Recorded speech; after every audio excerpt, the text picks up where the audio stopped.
What's going on, everyone? Welcome back to another FPL video. My name is Mo, and today we're going to be talking about the team selection for my FPL team for game week 31 for the FPL season 2020-2021. How is everyone? How is everyone doing? How is game week 30 for you guys?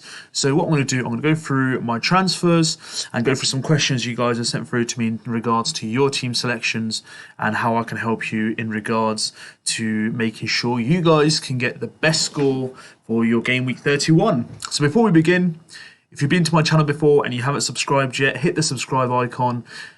Help me get to the 500 subscribers. I'm almost at 200 now, so if I can get to 500 by the end of the season, I'll win a PS5 from the bet that I have with my mate. Also, if you like the videos that you see, hit the like icon, and also if you want to get the latest notifications for my videos being released, hit the notification icon as well. So let's get stuck right in. How is everyone? So have you guys joined the league yet? The league code's right at the bottom, on the bottom left. Join the FPL INKLING League and be part of a competitive league, or the most competitive league on FPL that is there to join. So I've made 2 transfers this week. As you guys can see, the sea of Man City Blue has slowly disappeared. So I've gone for a 3-5-2 formation. The 2 transfers I've made out was Mahrez and Phil Foden. Now, the reason for that being was I brought them in for an impact game last week where I thought they'd get me a good return against Leicester. However, Mahrez missed a glorious opportunity about 8 yards out, one-on-one with the keeper, puts it wide of the post, and then also Phil Foden only came on for a couple of minutes. So they've also had games midweek for their Champions League, respectively, in European football. So there's a risk of rotation, which I'm quite fearful of, and I think there can be other impact players that can come in and take advantage. So I'm already probably guessing you guys are looking at my team sheet going, tell us who your transfers are. You can probably see already, Lingard, I could not avoid him any longer. Have an affiliation with him for obviously United. So they've got Leicester at home this week, owned by around 19% of managers, 6.3 mil. Now, since he's joined, he has played part in 6 goals and 4 assists. It's been remarkable, really. He's got 11 bonus points, and I think, every time I see him, he just looks better and better.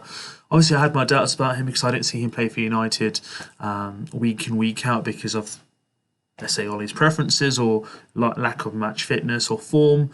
But even last season, when he played the last game of the season, when he started against Leicester, he did score a goal in that game, so he does have the tendency to get some returns for managers. And if you look personally out of the last 8 game weeks, he's got 4 game weeks where he's got double-digit returns, which is phenomenal, to be fair. And if you're going to continue that on, then why not? And looking at his fixtures as well, this is one of the reasons I did bring him in.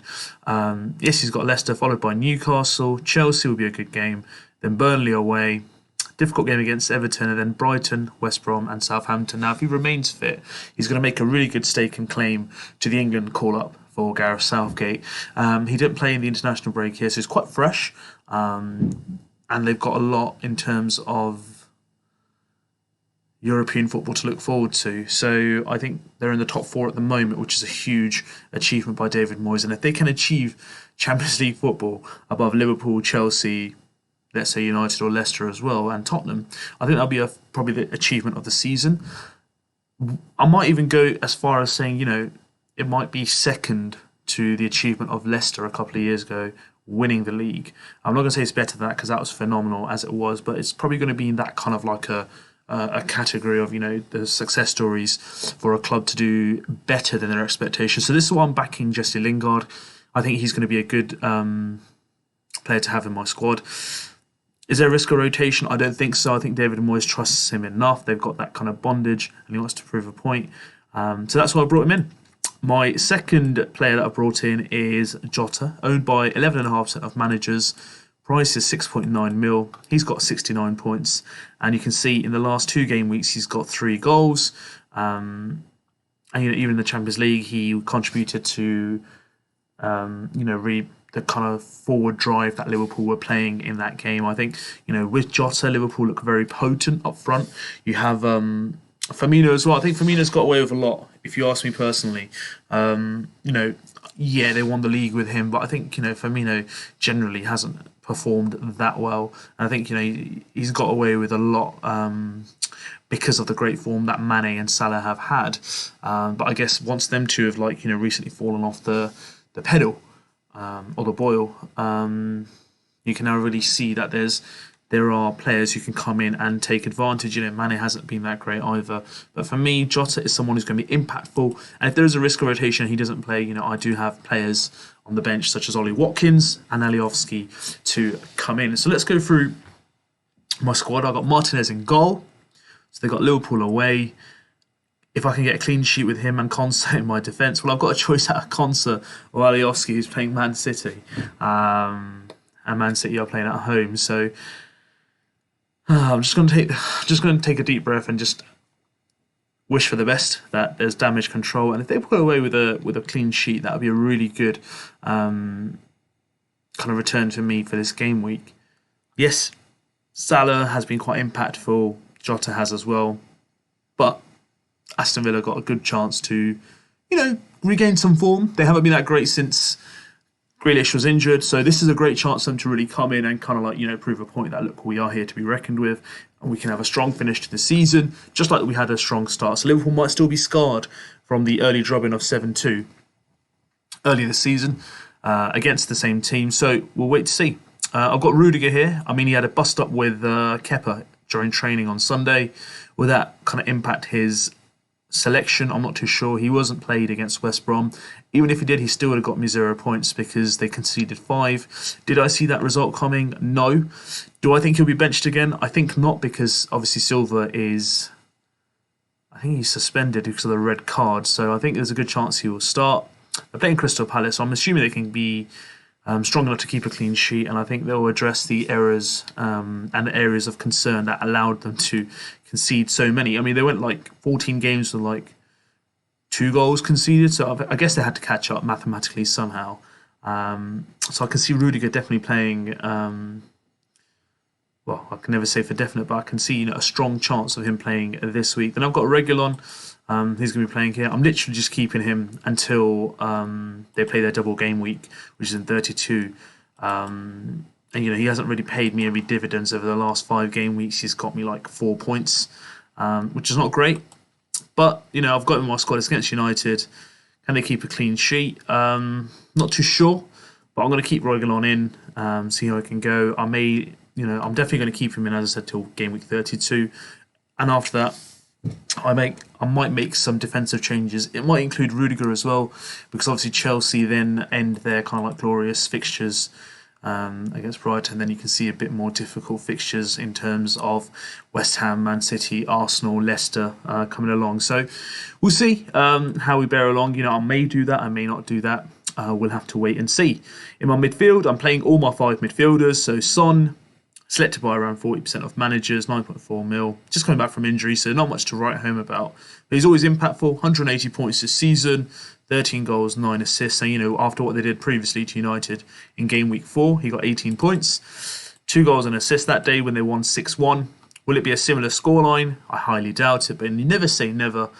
So he is going to be playing in my squad. My captain for the week is going to be KDB. Now, there is a risk of rotation. There's a lot of people who've been sending me questions around him being benched. I'm going to take a risk. They're playing Leeds.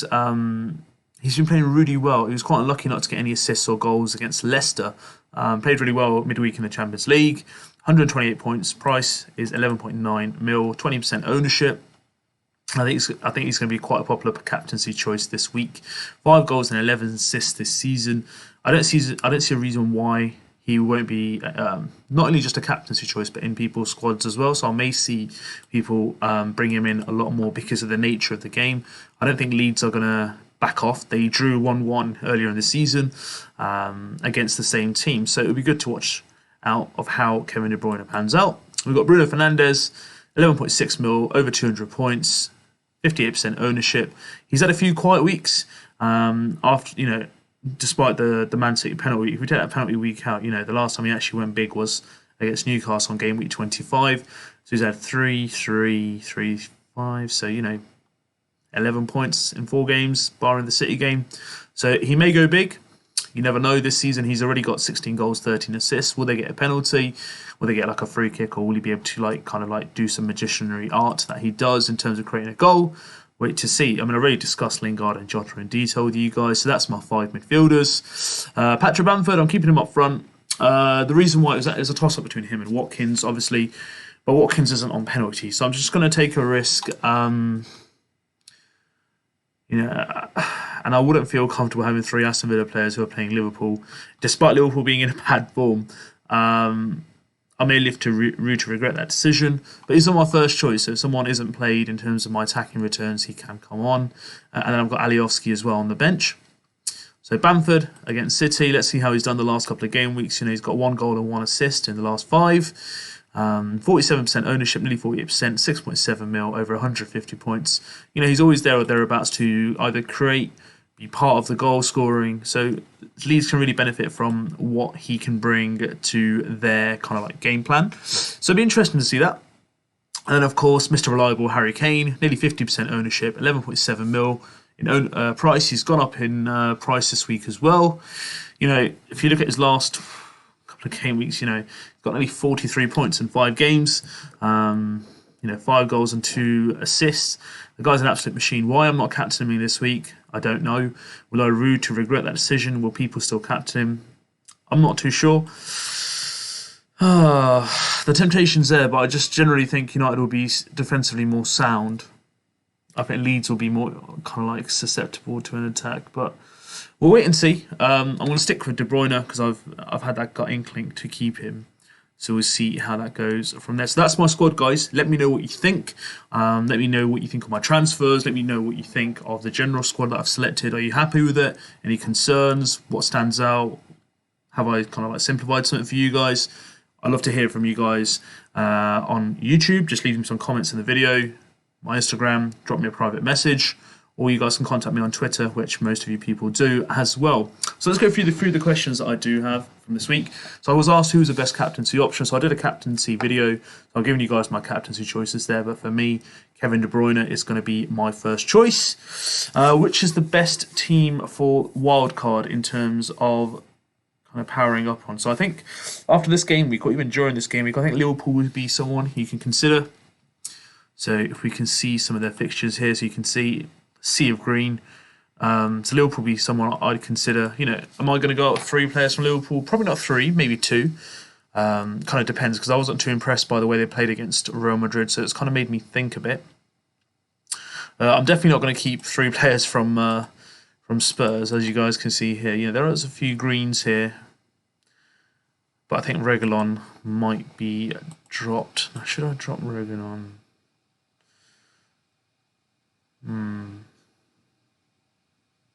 It's going to be interesting to see. I might have a relook on that. Chelsea, in terms of wild card, I think there's far too much red or maroon in that for me. So I definitely want to look at. I would want to look at Man City or Chelsea personally.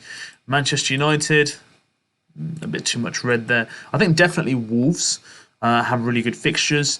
In terms of the next couple of game weeks, you've also got Leicester. Arsenal, they haven't played too well recently, losing 3-0 against Liverpool, who haven't been in great form. They're very inconsistent. So they've got some really good fixtures on paper, so you might want to look at players like Odegaard, Pepe, Saka when he's fit, Smith Rowe. But again, in terms of FPL, are they going to be good return assets?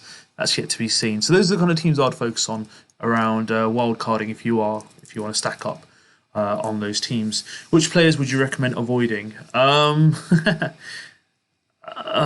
is a hard one. I would say Iheanacho.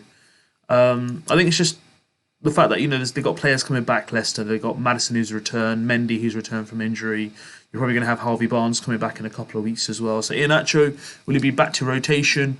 There's a chance of Perez obviously as well, who's in good form. So I think Iheanacho is someone who we can avoid, because I've seen a lot of people transferring out players like Watkins and Bamford, who are first choice players for Iheanacho. Yes, he's been in great form. Yes, I've even highlighted him in terms of players to watch or top 5 picks. But there's that degree of kind of uncertainty. If you've got a great starting 11 and they're going to play week in, week out, and you want to keep him in the squad for like your rotational purposes, absolutely fine. But if you've put all your eggs in one basket and you have a really weak bench and you've got one of your players being Iheanacho, then I'd be a bit, concerned about making sure you kind of avoid having him, because you'd rather have someone like an Antonio, Bamford, a Watkins, who will be your kind of like regular starter. Another player to avoid, Mane. I'd avoid Sadio Mane. Look, I mean, I've seen him for a couple of weeks. The price he's got is far too much, and I really thought he would come good, but he's got good fixtures coming up. And another player will be Aubameyang. So I've gone down that road and I regretted it. So these are the kind of players that I definitely think you should avoid over the next couple of game weeks. Now, hindsight's a beautiful thing. Now that I've said it, I'll probably put the mockers on. They're probably going to go around and score plenty of goals and assists, and you're probably going to drop me messages going, hey, you said this. But look, this is my opinion right now. It could so easily change after this game week. Players such as KDB, will they be benched versus Leeds? I mean, I don't see him being benched personally. Yes, he was benched that one game against Fulham, but again, he was coming back from injury. They did well in midweek. The pressure's off. And I think, KDB as captain wants to play every single minute. So unless Pep wants to rest him, that's his choice. I've got Kane as vice captain, so I know definitely, unless touchwood there's an injury, he'll be playing for sure. Shall I drop Bamford for the next 3 games, as they are tough games? So let's have a look.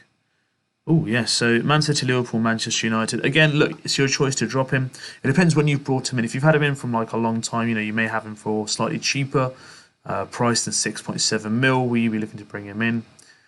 That's the kind of thing. I mean, the thing is with Leeds, what they always do is they bring their A game to any game they play. They're not going to sit and part the bus. Bielsa always makes sure that he gives his team a narrative to go out and express themselves. So I think in terms of Patrick Bamford, the one thing I would say is you'd rather have him in your team than not have him in your team, because look at the ownership he has.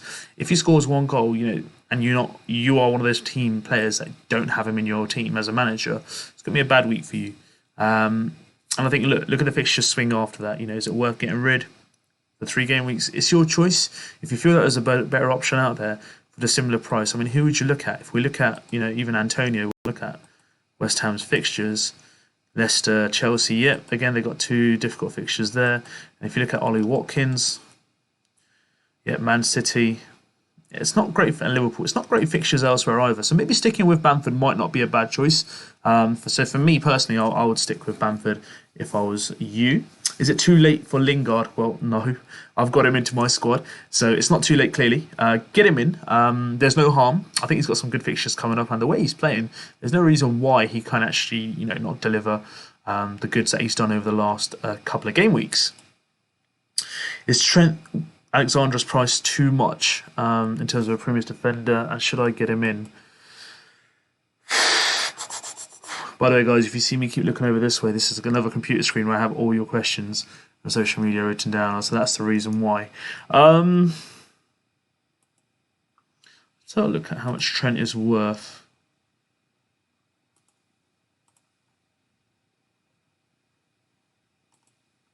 He's worth 7.3 mil, owned by Ford. It's quite expensive, to be fair. Yeah, I mean, he's premium. He will get you the returns. He got an assist against Arsenal. I think he's got a point to prove as well. So I think one of the things that kind of stands him out is the fact that he wants to prove to Gareth Southgate, especially that, and even the fans of football as well, everyone's been very dejected by his kind of performance this season. Everyone was like, will he be the first player, defender, to be 10 mil, outrageous price predictions at the start of the season. And he was worth around, I think it was 7.5 when he started. No, he hasn't hit the height of last season. Got half the points to what he got last season. 15 assists, so he's only got 4 this year and 4 goals, and he's just scored 1. But look, he's got some really good fixtures coming up, guys. Don't write him off just yet. He's a premium defender for a reason. The guy brings a lot to his game.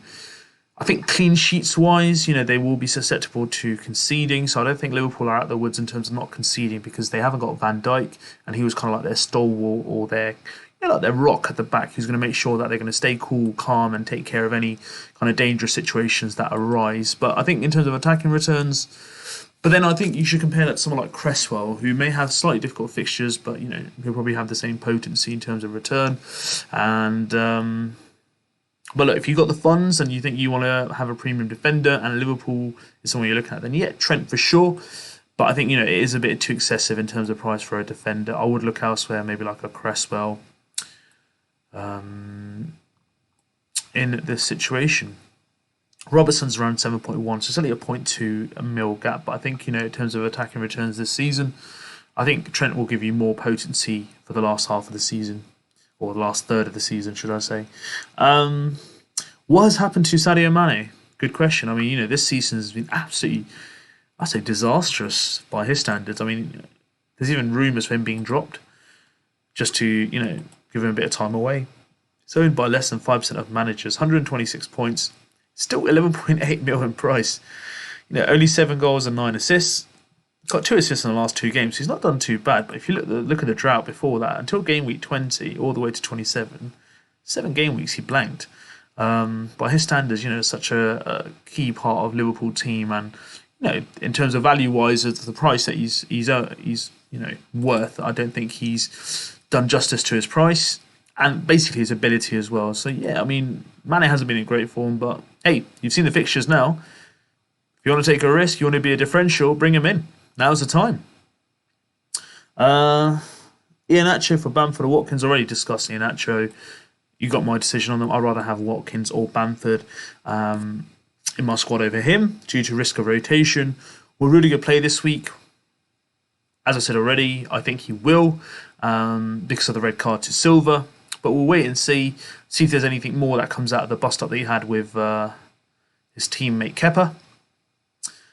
But yeah, this is my team for the week, guys. That's all the questions I've taken that I had a note of. I'll give you my predictions because a lot of you asked for my predictions for the week and the games. So the deadline for this game week is this Friday, the 9th of April, 6:30 p.m. because the game is 8 o'clock, which is Fulham versus Wolves. I think it'll be a close game, but I think it'll be, I say 1-1 between the two. Leeds, Manchester City versus Leeds, lunchtime Saturday, I'll say probably 3-1 Man City. Aston Villa, Liverpool, 1-1.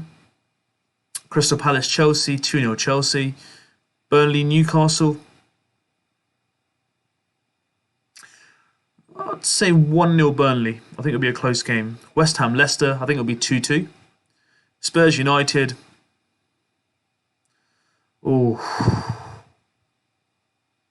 I say 2-2. Sheffield United, Arsenal. I think it'll be.